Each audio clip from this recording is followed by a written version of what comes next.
आणि आपण एका महत्त्वाच्या दृश्यांकडे जातोय। सिद्धिविनायकाच्या चरणी लीन होण्यासाठी उपमुख्यमंत्री सुनेत्रा पवार सध्या प्रभादेवी भागामध्ये आल्यात आणि त्याची ही थेट दृश्य आपण पाहतोय सिद्धिविनायकच्या मंदिरमधून।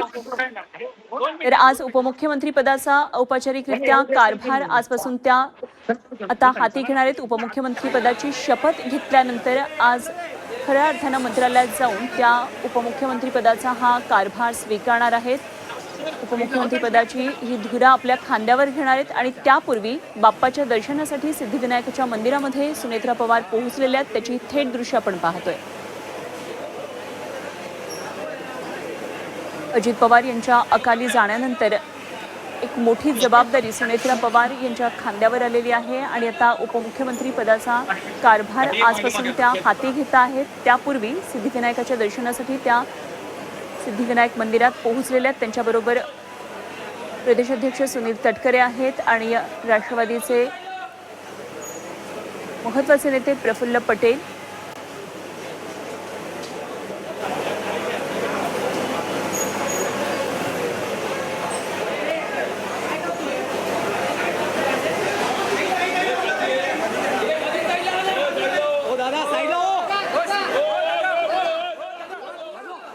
सुनेत्रा पवार यांचे राजकीय दौरे सुद्धा आता आजपासून पुढे सुरू होणार आहेत। आज उपमुख्यमंत्री पदाचं कामकाज आजपासून पाहायला ते सुरुवात करणार आहेत। काही वेळामध्ये मंत्रालयामध्ये पोहोचतील आणि ज्या ठिकाणून अजित पवार राज्याचा कारभार हाकायचे त्या खुर्चीमध्ये आज सुनेत्रा पवार विराजमान होणार आहेत।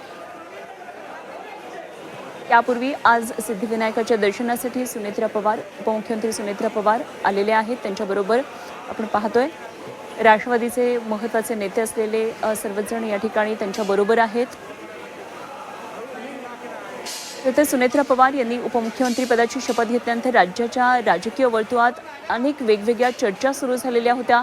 एवढी घाई कशासाठी अशा प्रकारचे अनेक प्रश्न उपस्थित केले जात होते। मात्र पक्षाची राजकीय अपरिहार्यता आणि या एकंदरीतच अनेक महत्त्वाची जी राजकीय गणित आहेत त्या दृष्टीनं ही घडामोड अत्यंत महत्त्वाची ठरली गेली आणि आता खऱ्या अर्थानं उपमुख्यमंत्री पदाची शपथ घेतल्यानंतर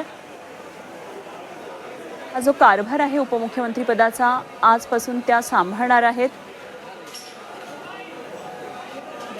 राष्ट्रवादी पक्षाच्या दृष्टीने सुद्धा ही अत्यंत महत्त्वाची घडामोड आहे। आजपासून सुनेत्रा पवार यांच्याकडे उपमुख्यमंत्री पदाचा हा सगळा कारभार जाणार आहे। त्याचप्रमाणे आज दिल्लीचा सुद्धा त्यांचा दौरा आहे।